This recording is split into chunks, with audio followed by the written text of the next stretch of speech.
Happy Science Friday, everyone! It's Ranger Melissa. Welcome to Science Friday. This is going to be an epic Science Friday this week. I'm standing in front of Montana Fish, Wildlife, and Parks doors in Kalispell, Montana, because I'm going to meet up with Glacier's wildlife biologist and citizen science coordinator Jamie Belt and Chris Hammond, who is a wildlife biologist at the state here for FWP, Fish, Wildlife, and Parks. And they're going to tell me all about a project they're collaborating on with Common Loons. They're banding Common Loons in order to understand and track their populations better.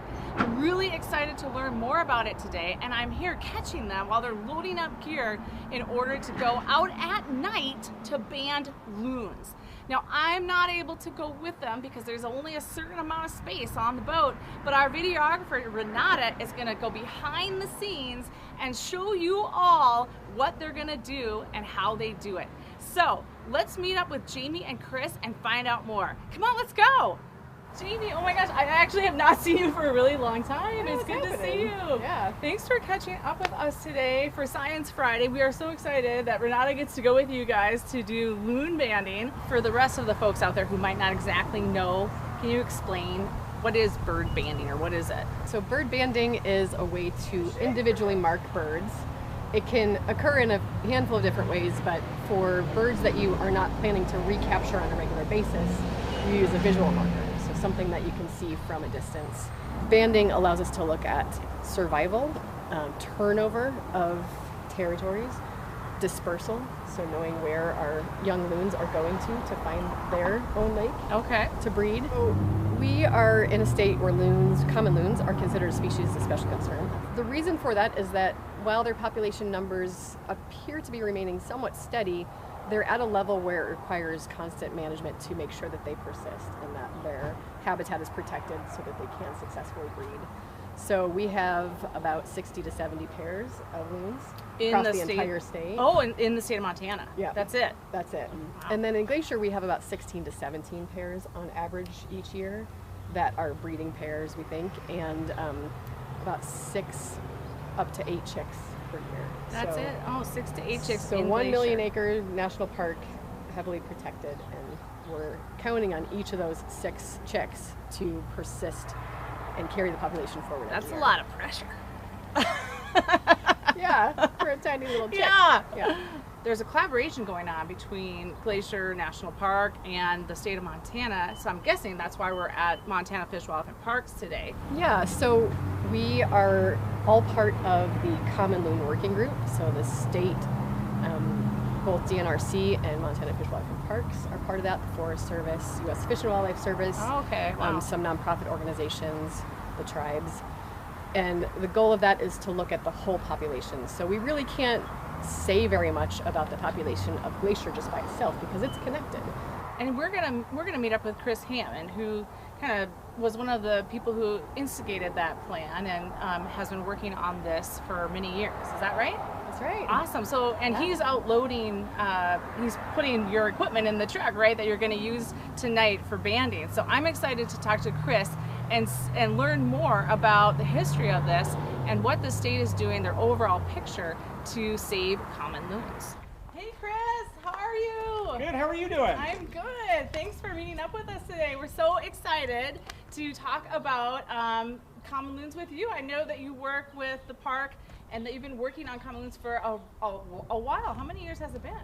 Well, that gives away my age, but I Sorry. probably have been 20 years with Common years. Loons. Oh my gosh, just in Northwest Montana. Just in Northwest Montana. I mean, Common Loons are one of the coolest birds I know of, and again, I'm probably slightly biased, but they're a very large bird and they're very specialized for the environments that they live in. And so they are a water bird, and so really the only time you see this bird on land is when they're nesting. And so they live a very long time, and so they can live over 30 years. Wow, 30 of age. years. Yeah, so it's not like a mallard or a goose that live for a much shorter time and have a lot of goslings or ducklings. These birds actually have 1 to 2 chicks per year. And that's it. That's it. Wow. Yes. Okay. By doing the work that Jamie talked about the banding, what we learned from a lot of that information is the survival of adults and the the survival of chicks. And so, you know, you find out different things. And so, like, we find that survival for our adult loons is about 5 to 7% actually lower than elsewhere. And so those things help us adjust what we do for management. Okay. And so we can do things and tweak things by having this type of information. Yeah, what is this for anyway, by this little fake loon here? So this loon decoy and the chick decoy are actually used for diurnal trapping is what we use it for mostly. In the day? Yes, in the day. And then what this does is loons are very territorial. And so if you put this bird in the water with a chick or just the bird with a decoy and play calls, they'll actually approach it very quickly and come after the decoy. Wow. And you've seen that? Oh, I have seen it, yes. Wow, that's pretty cool. That would be neat to see. But at night you wouldn't use that because they can't see it. No, at night though, we work based off of the whole territorial nature of these birds. And so we use different methods to catch them at that point. We actually use a spotlight and we can play calls that mimic the other loons. And the territorial bird will actually approach the light at that point where you can use one of the nets like we loaded in the truck and actually dip it and catch it. No way. So you're taking one of those nets and just, wow. Yeah. And Renata's maybe going to see this when she goes out with him? Yeah, depending on Jamie's skills. I know she'll do well. Thanks everyone for joining us. Jamie, Chris, have a great night and stay tuned, folks. See what happens tonight at loon banding. All right, thanks everybody. Oh, you know? Yellowstone doesn't let us. How far are we going? I can just hand carry. Yellowstone.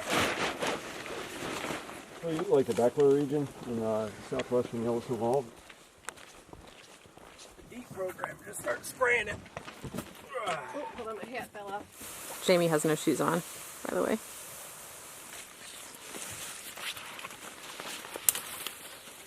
We're waiting. Now we wait with the mosquitoes.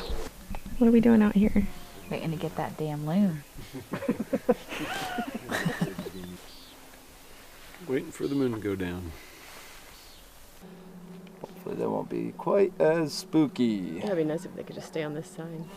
Started, you kind of kept creeping.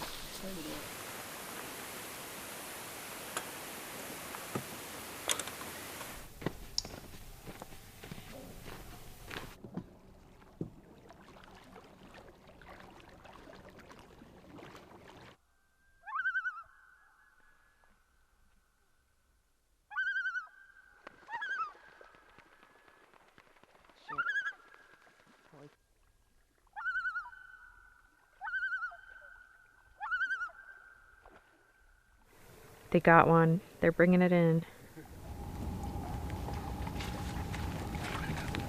Yeah, why don't you hold him, Jamie? You can get another practice bleeding.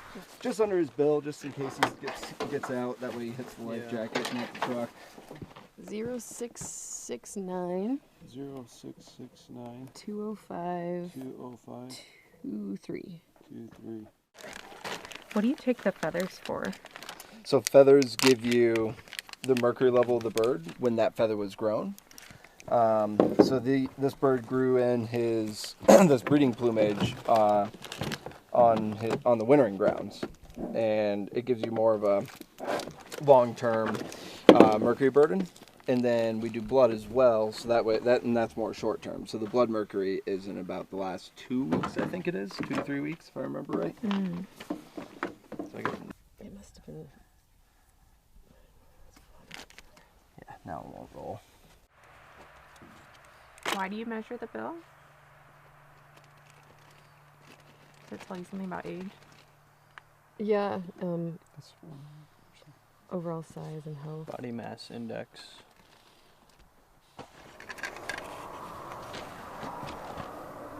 Okay. 5,100? Yeah. Yeah. Can you say that again? 5,100. 5,100.